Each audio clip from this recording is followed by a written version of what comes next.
Bueno, espero que esté funcionando esto. Este es nuestro club de lectura. Nosotros somos la Quinta Estoa. Eh, Hacemos estos videos con el objetivo de intentar subir el debate en torno al estoicismo y acercar categorías que son un poco más académicas al público que no es del palo filosófico, que no, etcétera, que no estudia filosofía u otros. Nuestro objetivo en definitiva es aprender más de estoicismo, explicar asuntos que son un poco más complicados y dar 3 o 4 pasos más allá de lo que comúnmente uno puede encontrarse en YouTube. Eso hace que este video sea muy largo y lo más probable es que poca gente lo vea, pero quien esté interesado pues tiene un material de referencia. Nosotros vamos a hacer 12 sesiones que son estas. Vamos a leer este texto que es The Practicing Stoic de Ward Farnsworth, eh, por 2 razones principalmente.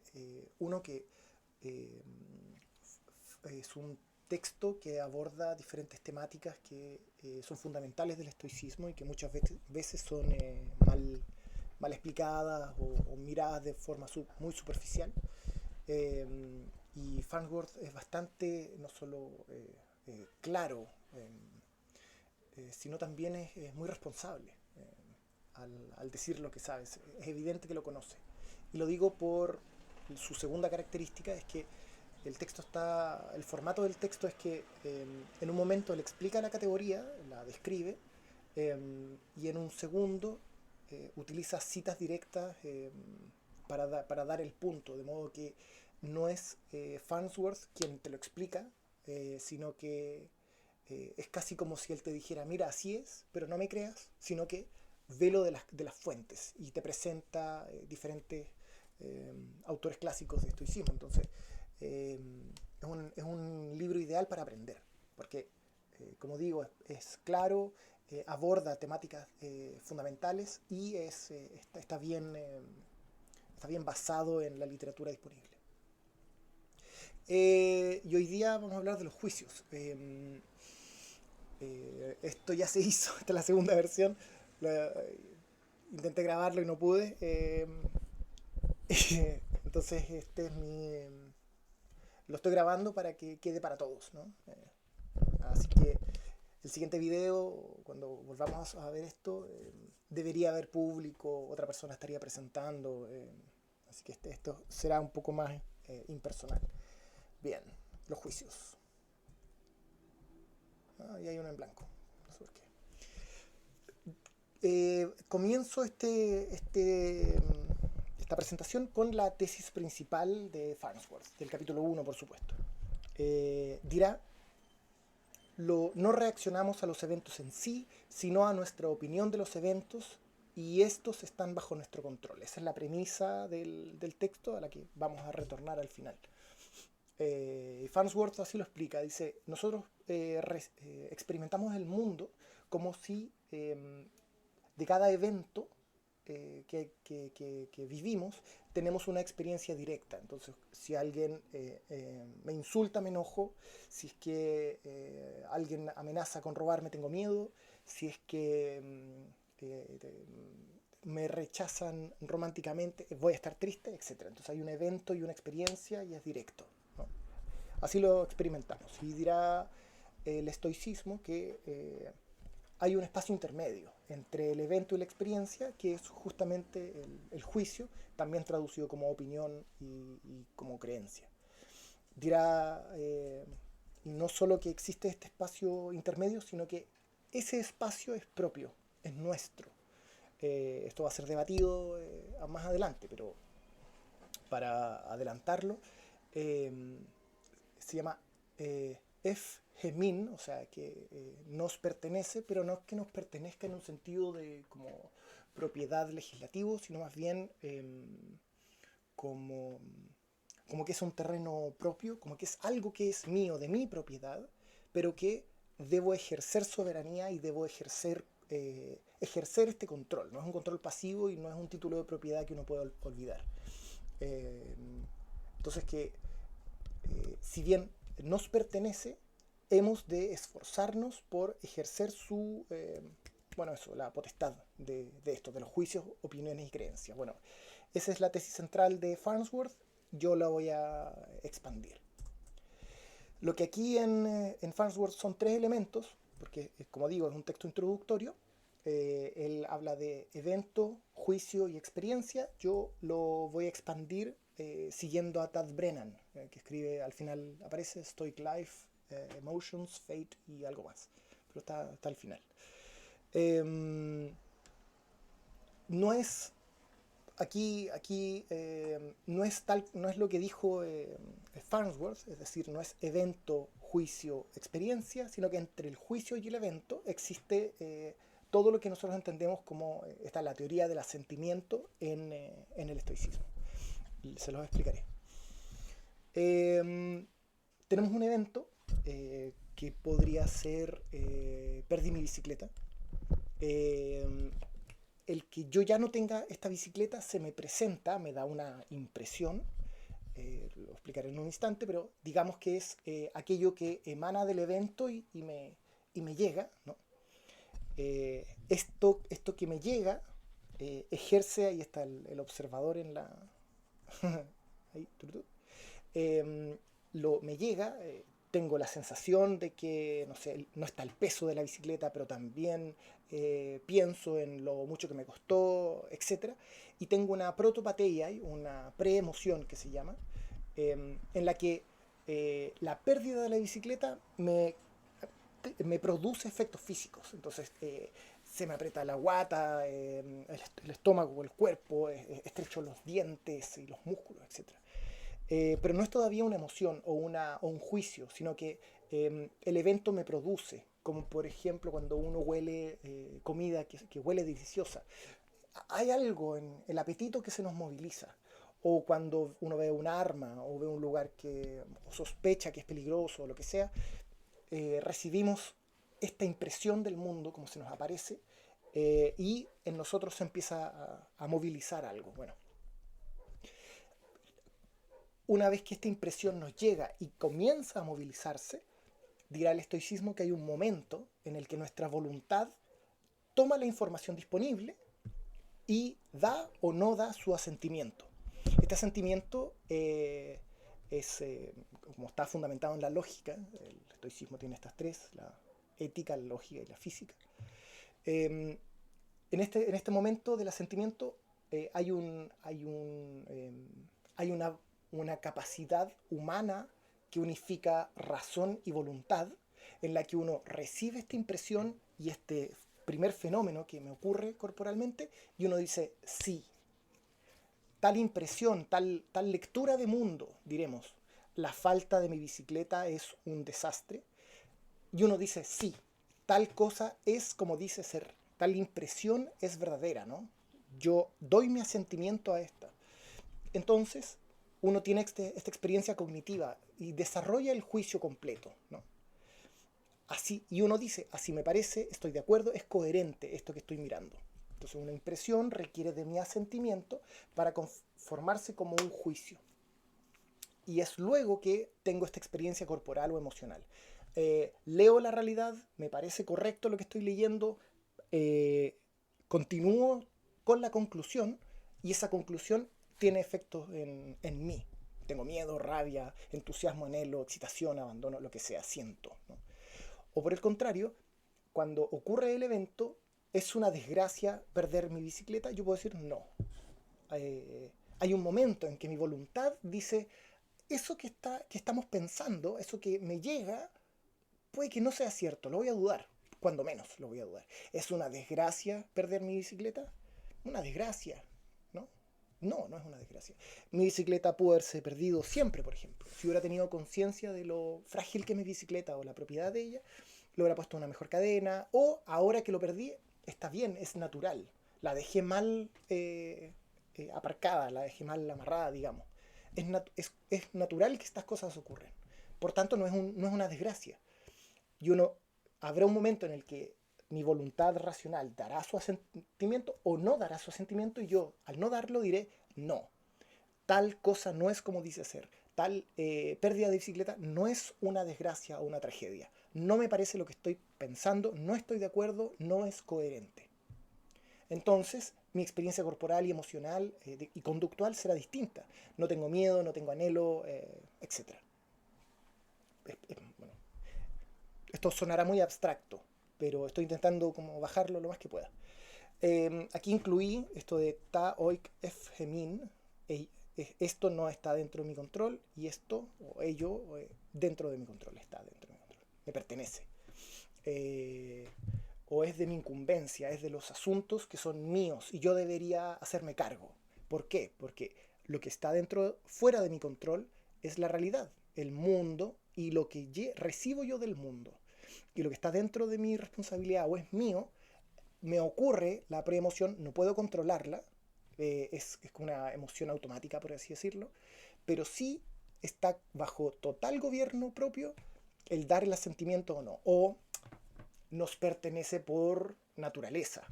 Nosotros típicamente renunciamos a esta facultad de gobernarnos y decidir si sí o si no. Lo vamos a ver en un instante, pero dejemos en que lo que nos pertenece, lo que es de nuestra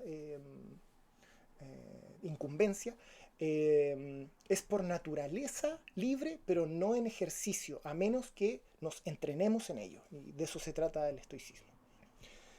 Voy a dar un par de ejemplos. El insulto. Digamos que un humano me grita, Alfonso, eres un idiota. Entonces, ¿qué, qué es lo que yo recibo de, por así decirlo, la información? Después lo voy a explicar mejor, pero es lo que yo recibo del evento. Pues he sido insultado, es una forma de leerlo. Los insultos son dañinos, y como estoy siendo insultado, estoy recibiendo daño, ¿no? Y ante el daño me debo defender. Entonces, esas son las impresiones que recibo. Y también puedo recibir otras, como esto es solo ruido, eh, eh, los insultos son es el recurso de los tontos, eh, los niños y los perros los perros ladran, los niños insultan, no por eso uno se va a enojar con ellos, etc. O sea, cada evento nos da múltiples impresiones, dirá Tad Brennan, y uno da su asentimiento o no a cada uno de ellos. Eso lo vamos a ver en un instante, pero digamos que un humano me insulta y se me ofrece esto para decir, he sido insultado, los insultos son dañinos y este daño yo me debo ofender. Yo me comienzo a ofender, o sea, mi cuerpo empieza a encrisparse, yo escuché el Alfonso es un idiota y hoy hay algo en mí que se retuerce, pero hay un momento de voluntad, el Taef Hemin, lo que me pertenece. Me, me parece que he sido ofendido, es decir, la lectura que hice del mundo es correcta, mi parecer, creo que esto es sensato, es una buena lectura de mundo, por así decirlo. O, y yo segunda pregunta, ¿soy de aquellos que ante un insulto, esto que estoy viendo, se ofenden? O sea, hay preguntas que uno tiene que responder y uno dice, pues sí o no. Si sí, o sea, sí me parece que estoy ofendido, es decir, doy mi asentimiento a esta propuesta, pues sí, tal cosa que es esto, sí, tal cosa es como dice ser, yo me siento insultado. Fui insultado. Ser insultado es terrible, hago una lectura lógica, fui insultado, ser insultado es terrible, ante lo terrible pelear o huir. Entonces yo estoy en definitiva diciendo, sí, así me parece, estoy de acuerdo, es coherente, mi lectura del mundo es correcta. Por tanto, siento miedo, rabia, anhelo, excitación, abandono, o lo que haya, rabia, ira o tristeza, quién sabe, ¿no? Cuando uno se insulta. O me ofendí, quiero pelear, o llorar o lo que sea. La otra posibilidad, no, me detengo, le pregunto a esta impresión, a esta fantasía que se llama, si es real o no, y si es que yo considero que no es real, o hay alguna de estas cosas que es incoherente, pues me digo a mí mismo, pues no, tal cosa no es como dice ser. Puede que el humano me haya gritado realmente, es una realidad material, es un evento, pero la lectura de esa me corresponde a mí. Esa es la propuesta del estoicismo. Lo podemos poner en duda después, pero en teoría esto es como lo piensan. Y uno dice, no, tal cosa no es como dice ser, tal impresión no es verdadera. No me parece, no estoy de acuerdo, no es coherente. Por tanto, me ofendí, pues no ocurre, no tengo esta experiencia. O el otro ejemplo, el azúcar. Veo azúcar. aquí de nuevo lo vamos a ver, pero la impresión, como dije, se desprende, de cada impresión se desprende un discurso, una proposición lógica, algo a lo que yo puedo decir o establecer si es verdadero o es falso. Entonces, por ejemplo, yo veo que hay azúcar frente a mí, hay azúcar aquí, y digo, el azúcar es dulce y deliciosa, por tanto es buena. El azúcar es barato, el azúcar. Por tanto es buena, es económica, es buena. Y el azúcar es adictiva y nos hace daño, es negativa. Estas impresiones me llegan y yo comienzo a desear y anhelar, pero también, como es dañina, tenerle precaución. Al mismo tiempo, yo a cada una de esas, yo le digo, me parece que esto es así. Eh, y doy mi asentimiento. O no, soy de aquellos que reaccionan de esta manera, que creen aquello que están mirando. Soy de aquellas personas que ven el azúcar y dicen que es deliciosa. ¿Sí o no? Sí, no. Y como ya vieron, sí, es tal como dice ser. No, no me, sí, sí, así me parece. Por tanto, siento el deseo, el anhelo y tomo la acción de tomar azúcar. Con este juicio, quiero azúcar en mi té o no le pongo azúcar en mi té cuando uno dice que no. Cuando uno rechaza las impresiones. De esto, eh, si quisiera como centrarlo en una idea, es que uno no reacciona al mundo directamente. El mundo se nos presenta como muchos tipos de lectura del mundo, a los cuales uno, consciente o inconscientemente, dirá Farnsworth, le va diciendo que sí o que no. Uno duda, da su asentimiento o rechaza.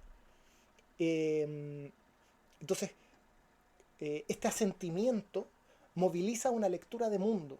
Es decir, el mundo se me presenta como eh, según las fantasías que se me presentan, yo las miro y desde mi capacidad racional digo que sí casi siempre, porque uno no pone en duda el mundo. Pero si uno pusiera en duda todo el mundo o todas las impresiones que uno recibe, que alguien te opinó de ti, dijo algo malo, como no tienes ropa bonita, no sé, nadie se va a fijar en ti, que si te falta un diente o eres feo, esas son impresiones, que si no tengo el suficiente peso, que si tengo mucha papada, que si las ojeras, etcétera, que me estoy quedando calvo, son impresiones a las que me producen efectos, estas protopateias, a las que uno dice, sí, tienes razón, creo eso, no, no tienes razón, impresión, no estoy de acuerdo, por tanto, no tiene sentido continuar sintiéndome así como esta protopateia. Claramente, este modelo está pensado en personas que son que se encargan de dilucidar lógicamente lo que piensan. El estoicismo es profundamente lógico. Y no solo lógico en un sentido como general, como si fuese como la lógica algo abstracto, no.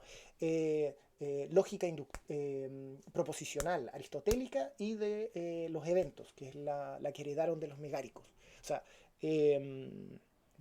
voy a como aprovechar de extender una de las conclusiones a las que quiero llegar, pero el estoicismo es profundamente analítico y racional. No tiene que ver con la voluntad, no tiene que ver con la fuerza de voluntad, como muchas veces se dice aquí en Internet.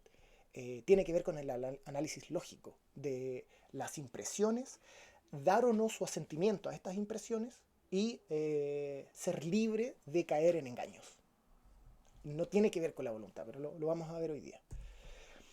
Así, en este como resumen bien rápido que presenté, lo que quiero que quede es que de los eventos emanan o nos llegan estas impresiones, las fantasías, las cuales nos llegan a nosotros, causándonos una protopateia o una preemoción, y hay un momento voluntario, hay un momento del asentimiento, en el que soy yo el que dice eso es cierto, sino causando el juicio, opinión o creencia, y luego la experiencia. ¿Sí? Este es el modelo como que les va a servir cuando lean a Epicteto. Eh, ahí está. Ahora yo quiero explicar, ahondar un poquito más sobre los componentes del parecer. ¿Mm? Y voy a ir uno a uno. En Tad Brennan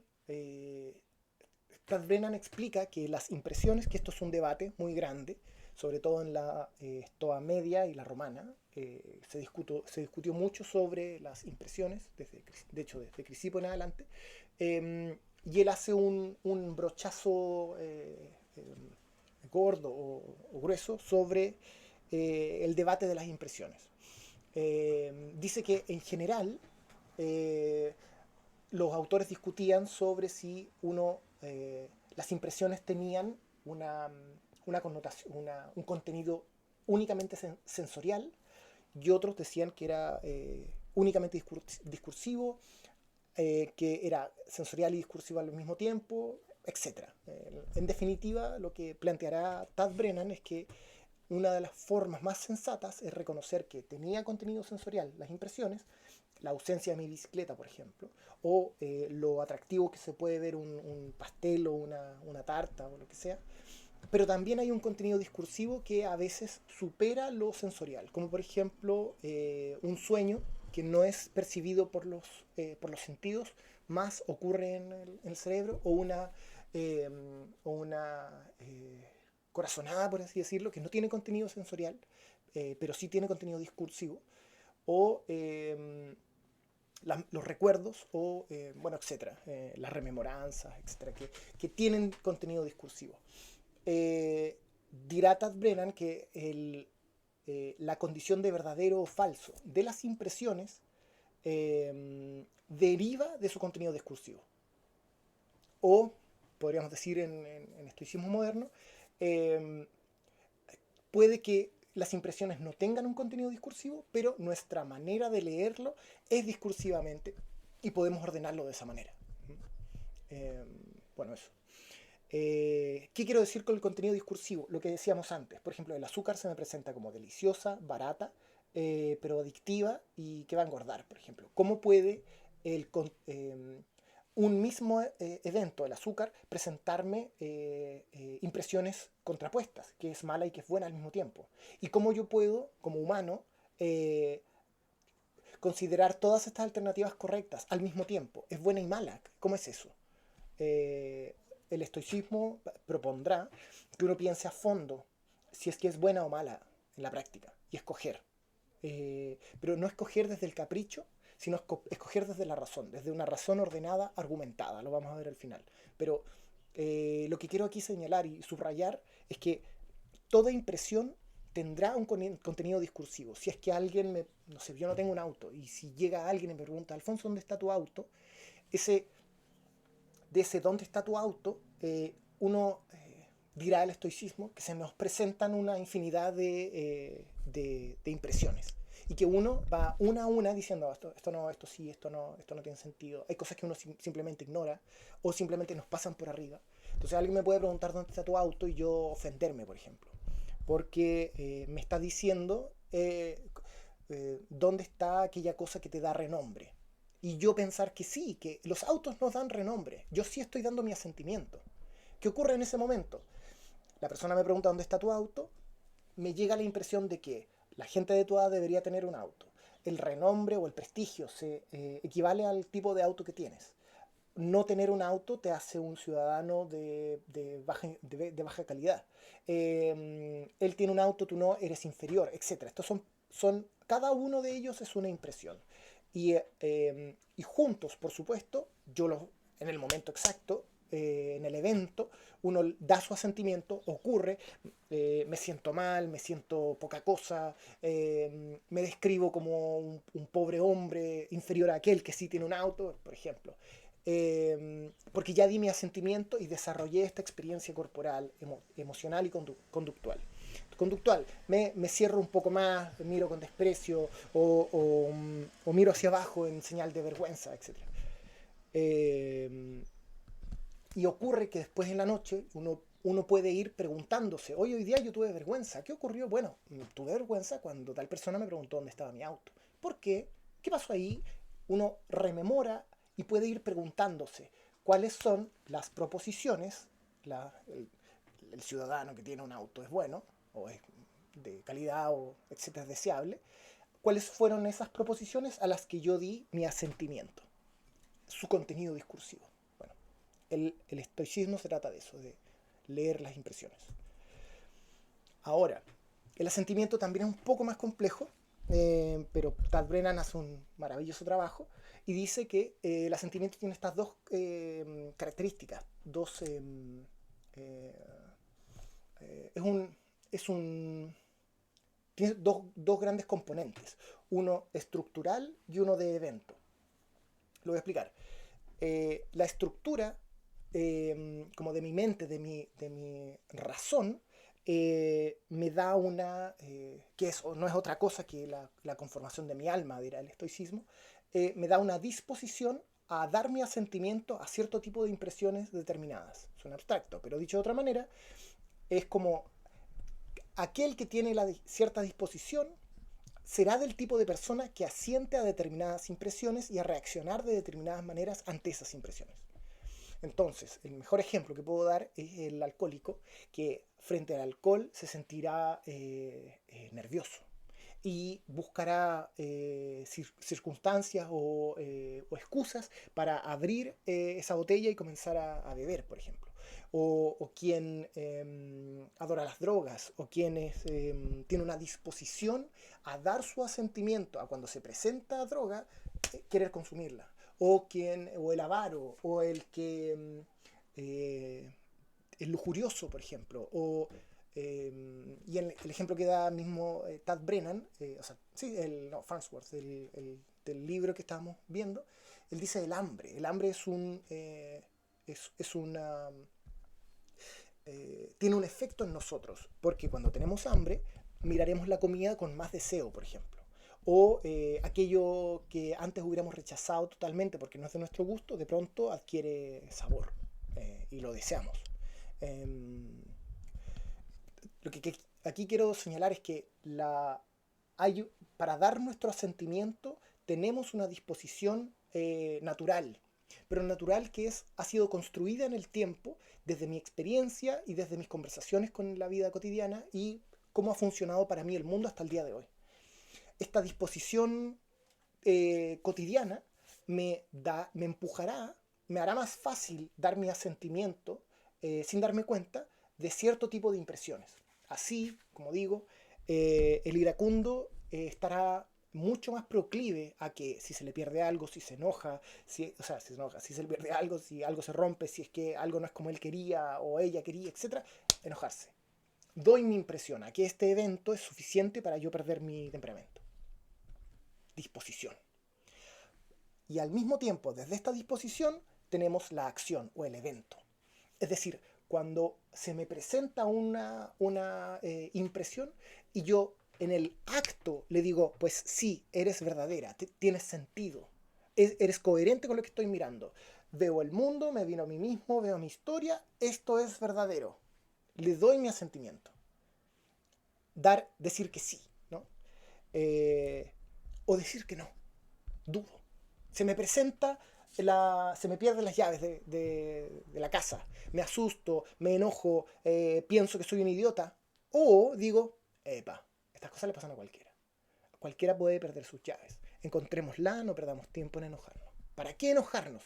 Porque, porque si me enojo estaría dando mi asentimiento a que cada quien elabora su discurso de maneras distintas, pero la proposición de los que pierden sus llaves son unos idiotas, y cada vez que tú pierdas tus llaves, Alfonso, deberías enojarte, porque cada vez que las pierdes demuestras lo idiota que eres, por ejemplo. Ahí yo estoy dando, a eso yo le estaría dando mi asentimiento, me elaboro un juicio, me enojé. Es la experiencia, ¿no? Bueno, estructura disposicional y el evento o acción. Aquí yo quiero notar un par de cosas, 4. Primero, que no hay una gota de fuerza de voluntad. El estoicismo no es un asunto de fuerza de voluntad, es un asunto de lectura correcta del mundo. ¿Sí?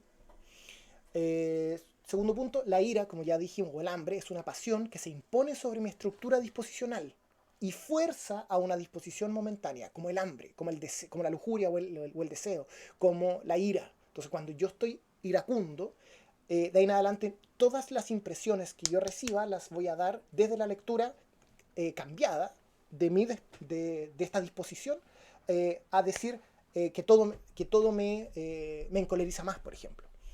Cuando uno está como enfrascado en la ira, no hay halago que caiga bien, no hay cariño que sea leído como tal, se es enemigo del mundo.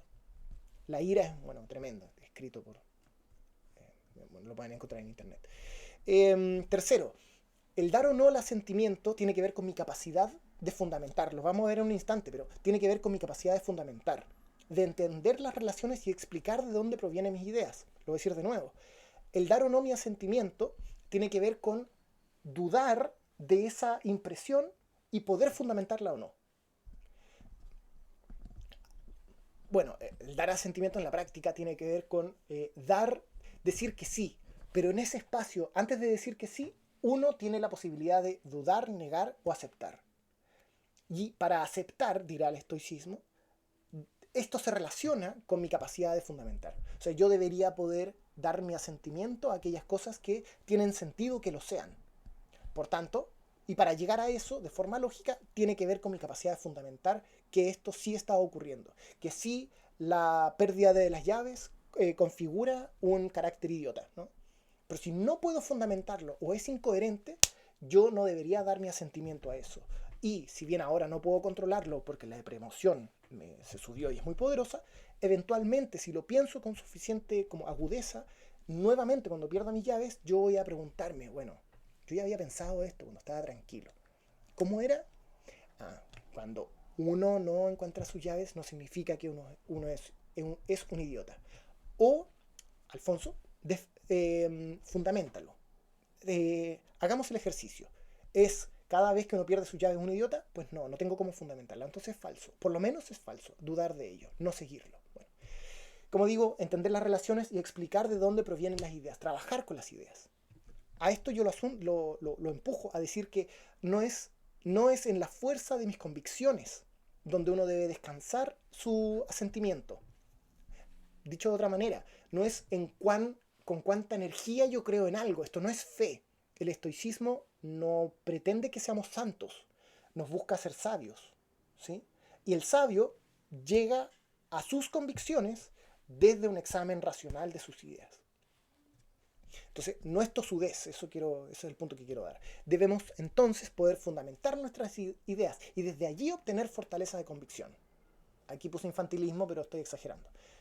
Todo lo otro infantilismo, bueno, no es así. Lo otro es holgazanería intelectual, podríamos decir, no es infantilismo.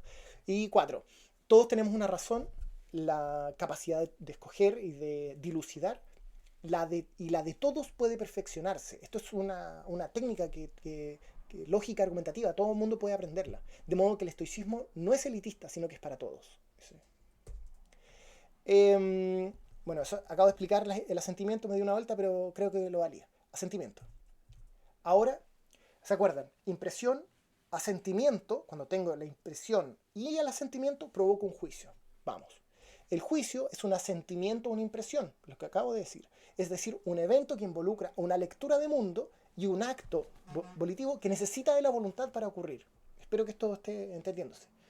Y si no, siempre pueden parar, volver. Como esto no tiene límite de tiempo y tengo el objetivo de que esto sea lo más pedagógico, ahora les propongo que pongan pausa, busquen un texto que son las disertaciones de Epicteto, porque de las cuales yo voy a leer un par de páginas. Entonces pueden poner pausa, descargarlo, Epicteto Discursos, libro 1, entrada 11. Esto es como en la Biblia. Esto no es una secta religiosa, pero sí manejamos la nomenclatura técnica de estudio de textos. Y vamos a leer los discursos del libro 1, la entrada 11, sobre el cariño familiar. Bueno, eso, vamos a buscarlo. Son 4 páginas, no es tan largo. Espero pueden adelantarlo si no quieren oírlo, pero para quien, por ejemplo, tiene problemas de lectura o de vista o no quiere leer, pues lo leeré por ustedes. Los que no quieran, pueden adelantarlo. Vamos. Sobre el cariño familiar, discursos, libro 1, entrada 11. Estas son clases que hace Epicteto. y estas son narradas por Arriano, que es el escriba uno de los alumnos que decide escribir, compendiar sus clases. Dice: se acercó a él, a Epicteto, un personaje con un cargo público, y Epicteto, tras informarse sobre algunos detalles, le preguntó si tenía mujer e hijos. Al contestar el otro que sí, le siguió preguntando: ¿y qué tal te va en eso?, pregunta Epicteto. Mal, dijo el otro. Y él, Epicteto: ¿cómo es eso? Los hombres no se casan ni tienen hijos para ser desdichados, sino más bien para ser felices. Pero yo, dijo, tengo tan mala suerte con mis hijos que cuando hace poco estaba enferma mi hijita y parecía estar grave, no soporté ni siquiera presenciar su enfermedad, sino que me marché hasta que alguien me trajo recado de que estaba bien. Epicteto dice: pero bueno, ¿no te parece que te parece a ti que eso es obrar correctamente? El otro dice: de acuerdo con la naturaleza.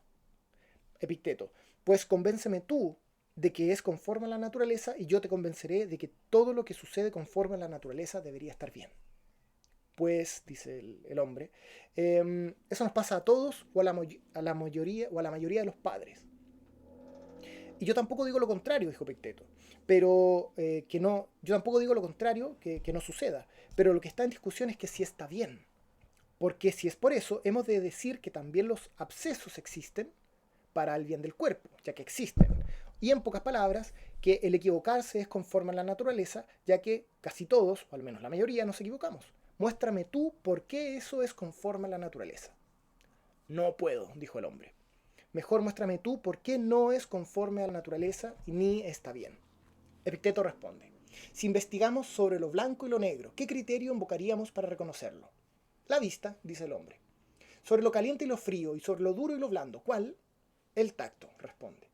Entonces, puesto que discutimos sobre lo que es conforme a la naturaleza y lo que está bien o no está bien, ¿qué criterio quieres tú que tomemos? No lo sé, dijo.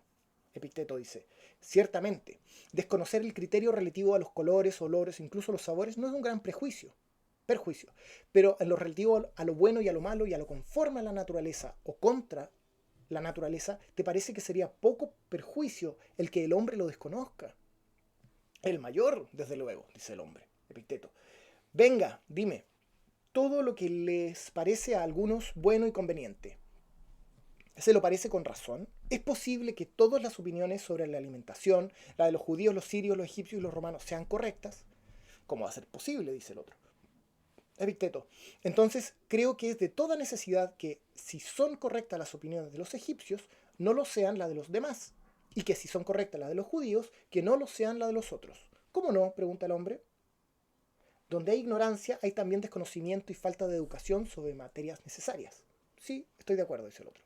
Tú, por tanto, dijo, una vez que te des cuenta de estas cosas, no te esforzarás por ninguna de las restantes, ni tendrás que atener tu opinión a nada más, sino que, tras haber aprendido el criterio de lo conforme a la naturaleza, sirviéndote de él, juzgarás en cada caso particular.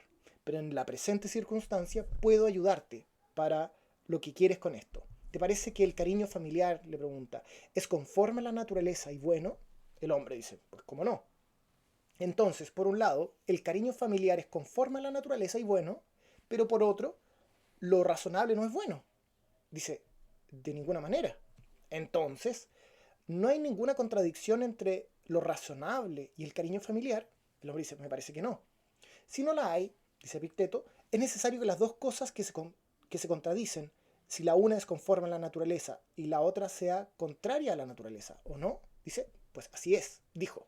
Por lo tanto, declaremos convencidos que es correcto y bueno lo que hallemos que es igualmente propio del cariño familiar y lo razonable, fundamento de lo que estamos hablando hace harto rato ya. De acuerdo, dijo. Y entonces, dejar a una hija enferma y marcharse después, no creo que estés de acuerdo en que no es razonable. Nos queda por ver si es cosa propia del cariño familiar. Pues veámoslo, dice el otro. ¿Acaso tú, si sentías afecto hacia la niña, hiciste bien marchándote y dejándola?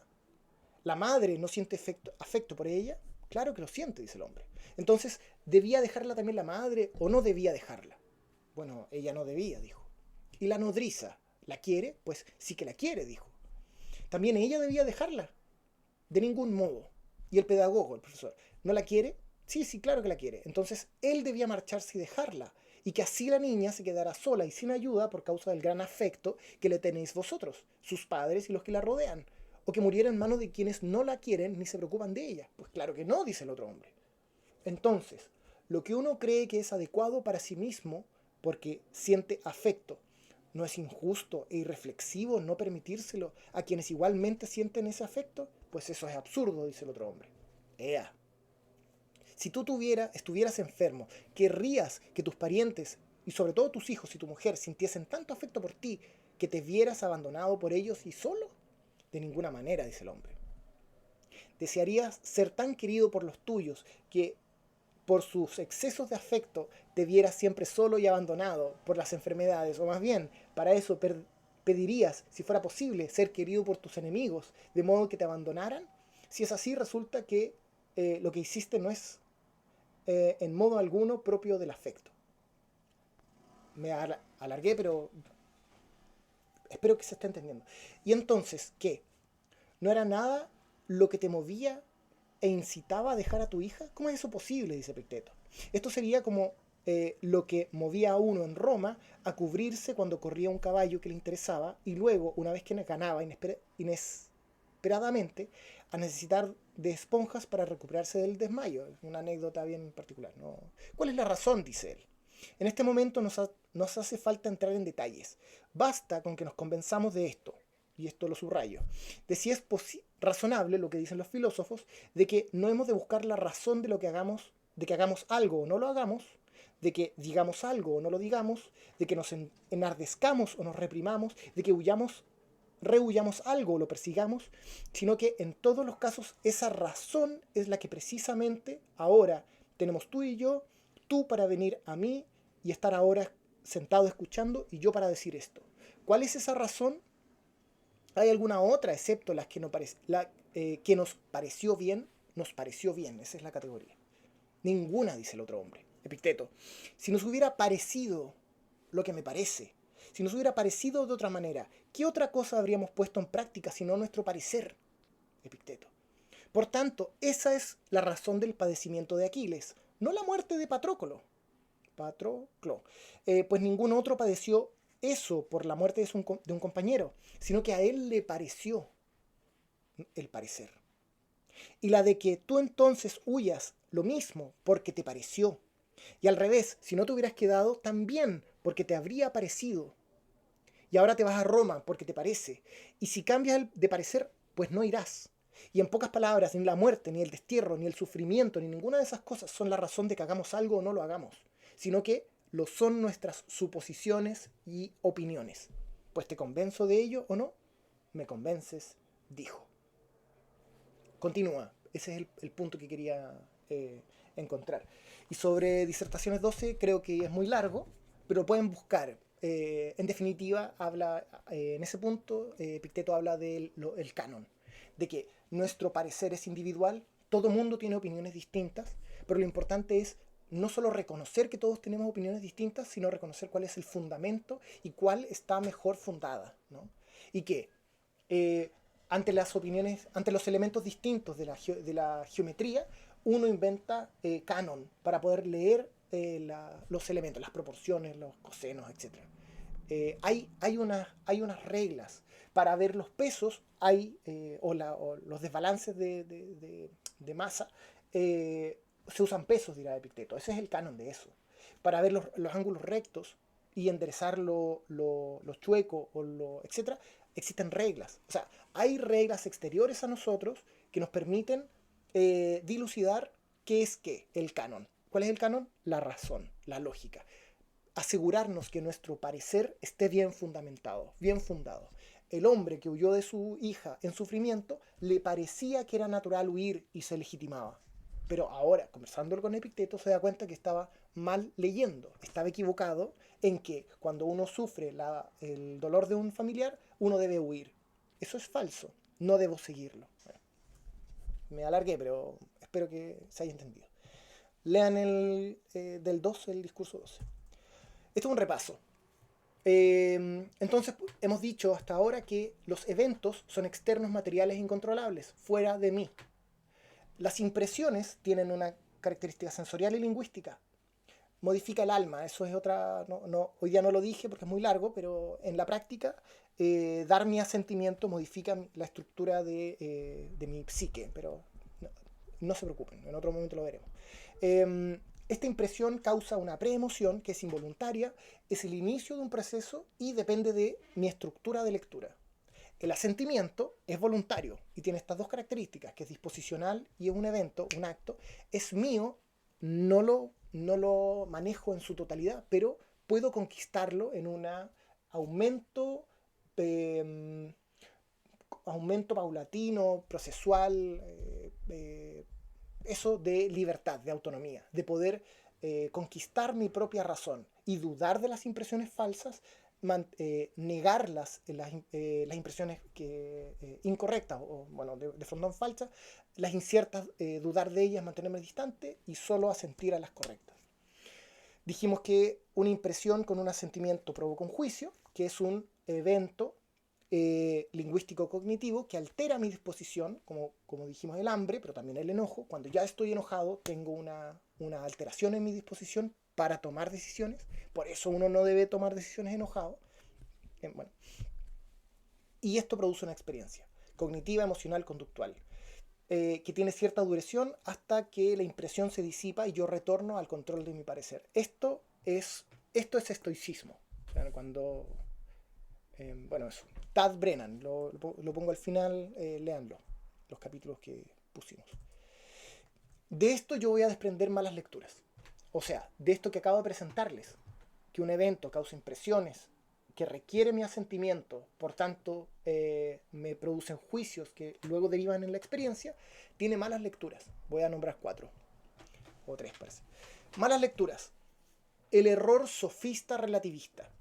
Alguien podrá leer y decir que si todo depende del juicio al que doy mi asentimiento, entonces yo puedo darme mi propio juicio a las cosas, pues al cambiar mi juicio, ahí está todo mal redactado, pero espero se entienda, pues no hay verdad y la experiencia es producto de mi mente. Así, si mi mente, el lenguaje, crea mi realidad, todos podemos estar en lo correcto. Aquí lo que están diciendo es como, ya, ustedes son unos... como tiene que ver con los juicios, yo puedo fabricarme mi propio juicio y tener mi propia experiencia. Yo no tengo por qué decirle a otro que esté equivocado. Todos estamos en lo correcto, que es en el fondo esta actitud relativista, si ponemos la palabra ahí en la mesa, es posmoderna. No, dirá el estoicismo. El estoicismo es una tradición socrática, no sofista. Por lo que se plantea que es posible para el sabio tener un conocimiento verdadero conocimiento. Es decir, que solo asienta, que espero que se haya entendido, solo a impresiones verdaderas, catalépticas, dice el canon. Las catalépticas son las que te toman. Esto es muy largo de explicar y da para un tema específico, pero voy a adelantar como el corazón, para que, y si ahora no se entiende, no importa, pero eventualmente puedan retornar acá. Esto está en Tad Brennan, de todas maneras, capítulos 5 y 6. ¿Cuáles son las impresiones catalépticas? Las impresiones aquellas que, por su condición de verdad, uno habría de dar su asentimiento y nunca estaría equivocado.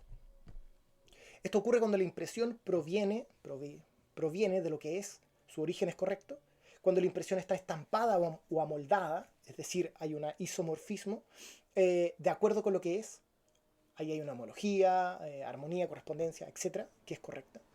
Que esta impresión es de tal modo que ninguna otra fuente podría producir esta impresión. Es decir, es auténtica y única.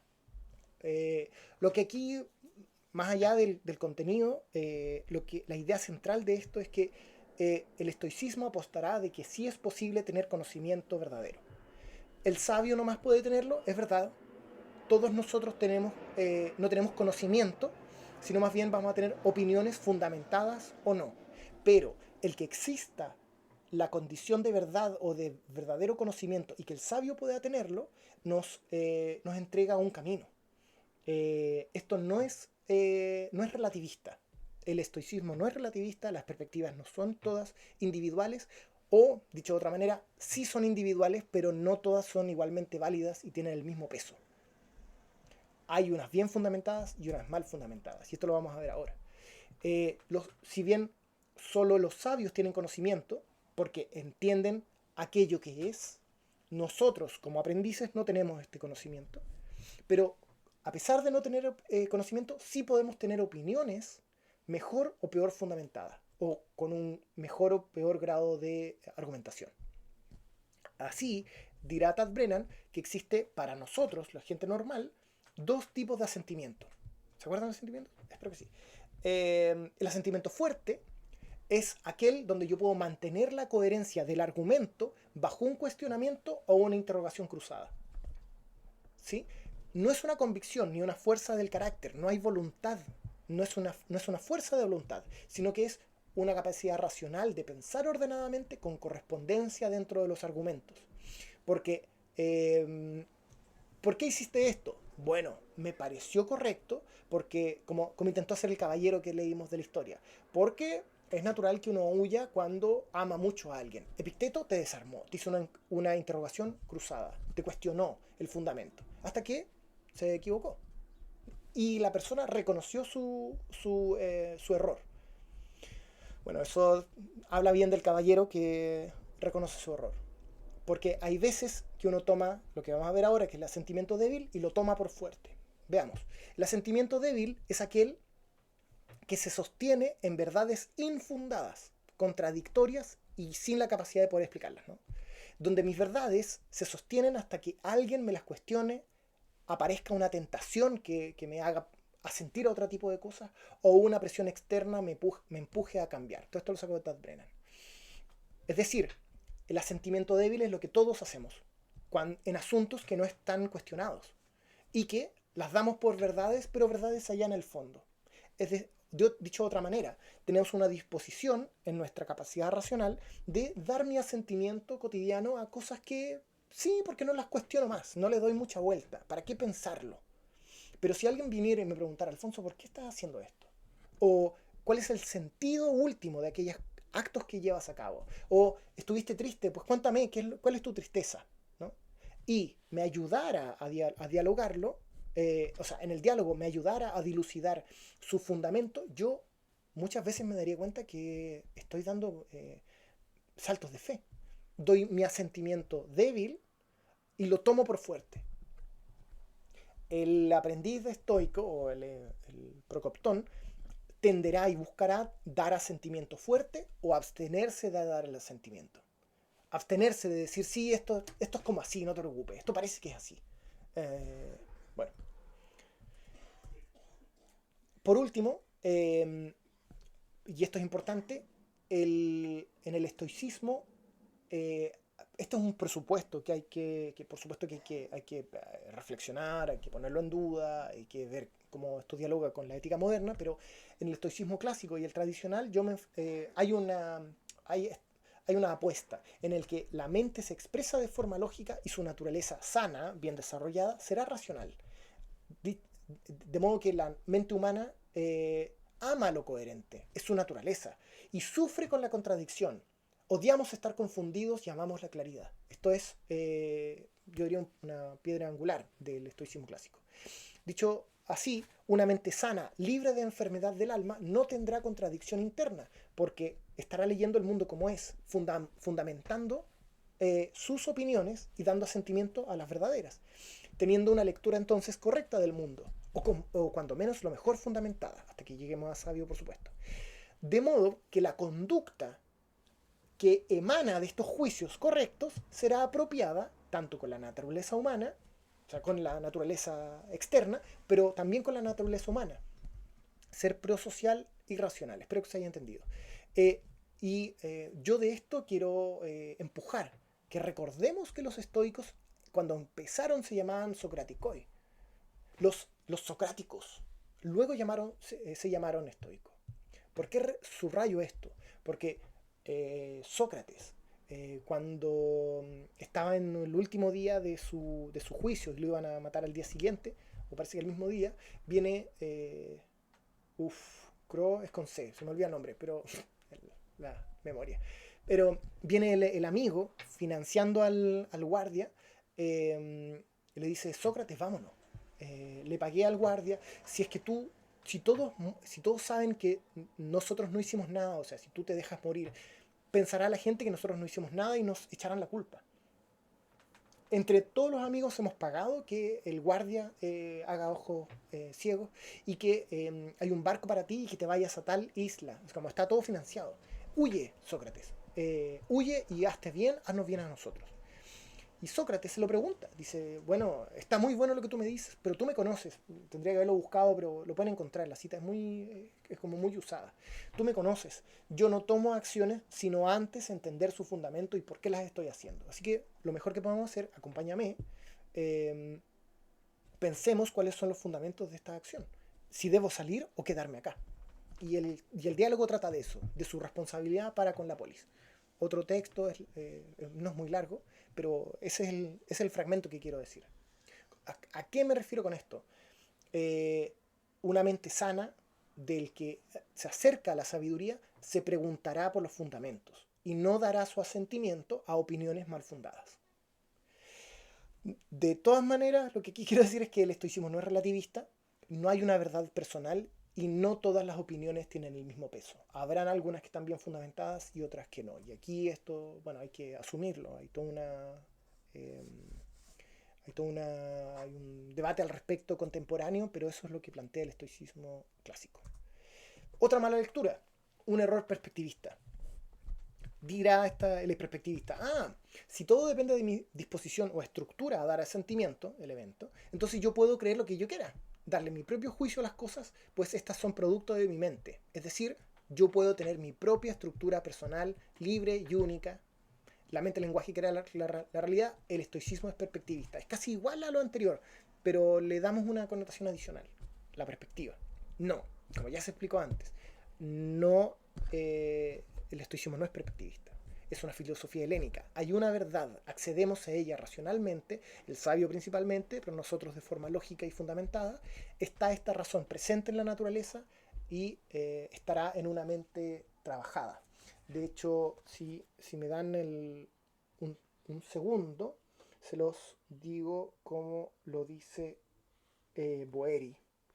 Boeri lo dice así.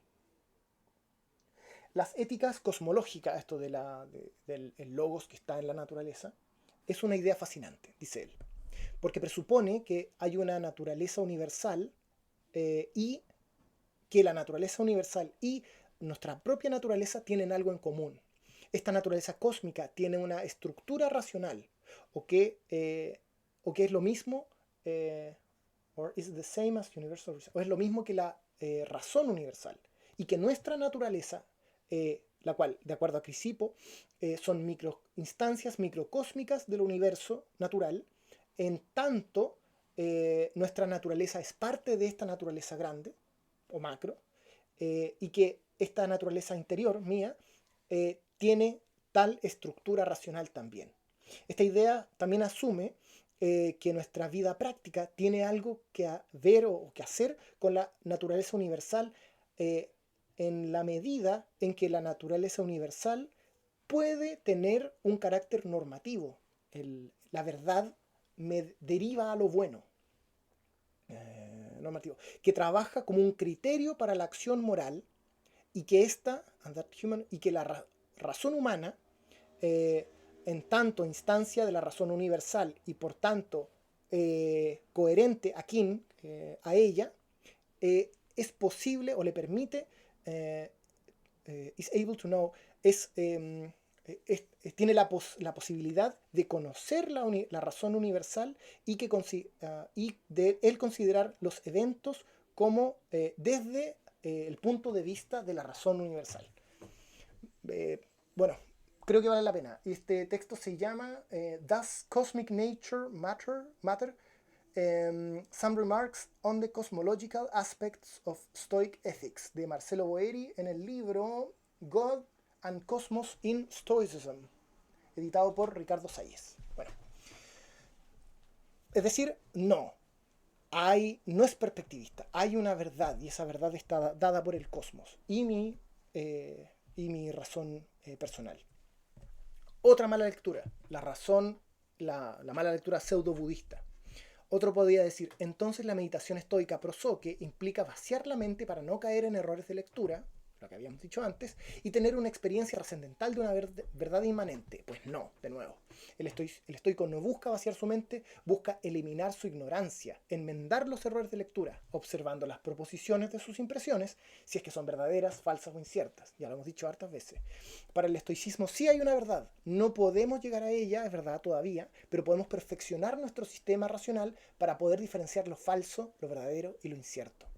No hay una verdad oculta, como dirá el budismo, y en estos términos, meditar no sirve de nada salvo para obtener la calma. Fin. ¿Qué práctica? Porque hay un gran cuerpo de personas que toman el estoicismo como un objeto eminentemente práctico, que es verdad, pero para tener una práctica correcta es necesario tener una lectura correcta de aquello que estamos practicando. Bueno, dicho lo anterior, ¿qué práctica podemos desprender de la idea del asentimiento? Pues primero, tomar conciencia de nuestras impresiones, ya sea en el acto, cuando me estoy empezando a enojar, o retrospectivamente. Si perdí mi temple, preguntarme después a qué proposiciones le di mi asentimiento para yo estar enojado toda la tarde. Eventualmente voy a cambiar mi disposición y poder negar mi asentimiento a aquellas cosas que me enojan. Esa es la teoría, cuando menos. Otra práctica, poner en duda los supuestos cotidianos, sobre lo bueno, lo malo, lo que tengo que hacer, mi deber, que si mi parecer está bien, y preguntarme si es que mi parecer, esto que estoy súper convencido, es coherente, verdadero, e intentar, si es que no lo tengo claro, fundamentar mis ideas. Ojalá con otra persona, pero con uno mismo es suficiente. Otra opción, renunciar paulatinamente, de forma activa, al asentimiento débil. Y es decir, escoger decir no sé nada o no sé aquella cosa, a dar una respuesta apresurada dando por sentado aquello que se me presenta. Idealmente, caminar hacia un asentimiento fuerte, fundamentar mis acciones y mis ideas. Otra opción es retornar a Sócrates. Yo creo que los discursos socráticos son una gran escuela de argumentación. De esto podemos desprender que es necesario leer los discursos socráticos. Otra práctica, no lo voy a leer entero, pero es Enquiridión 1 de Epicteto de nuevo. Léalo entero, voy a solo leer la parte que es atingente ahora. Dice, ejercítate, Enquiridión 1. Ejercítate, por tanto, en añadir de entrada lo siguiente a cada representación, impresión, fantasía ahí, a cada representación dolorosa o triste que te venga a la cabeza. Dice, no eres más que una simple representación y de ningún modo la cosa que representas. Es lo que hemos hablado hoy día. A continuación, examina esta representación, cuáles son sus proposiciones, y ponlas a prueba en las reglas que dispones, el canon lógico. Y sobre todo, y primeramente, que es lo que vamos a ver en la siguiente sesión. Debo situarla entre las cosas que dependen de mí o las cosas que no dependen de mí. El euk gemin, lo que vimos en este mapa o esquema. Y si concluyes que forman parte de las cosas que no dependen de ti, ten bien presente que no te concierne. Eso es, bueno, el estoicismo es todo vincular, pero lo importante aquí es dudar de las representaciones, las impresiones. No dar mi asentimiento gratis. Y 6, si hay alguna práctica que pueden seguir, es recordar que no es como pensamos, que no es el evento y la reacción inmediata. Si es que incorporar entre medio la idea de un juicio, de que mis experiencias, mis reacciones están mediadas por este juicio y que ese juicio es mío, con eso ya ganamos mucho. Pero si ya se pueden llegar a acordar, recuerden que estos juicios son en verdad impresiones a las que yo doy mi asentimiento. Esa es la sexta práctica. ¿De dónde saqué todo? De el capítulo 1 de los juicios de Practicing Stoic de Ward Farnsworth, los capítulos 5 y 6 de Tad Brennan, el Stoic Life, Emotion, Duties and Fate, las disertaciones, libro 1 y 2, el 12 y 13, están ahí, lo pueden volver al video, y Enquiridión 1. Eso es todo lo que queríamos.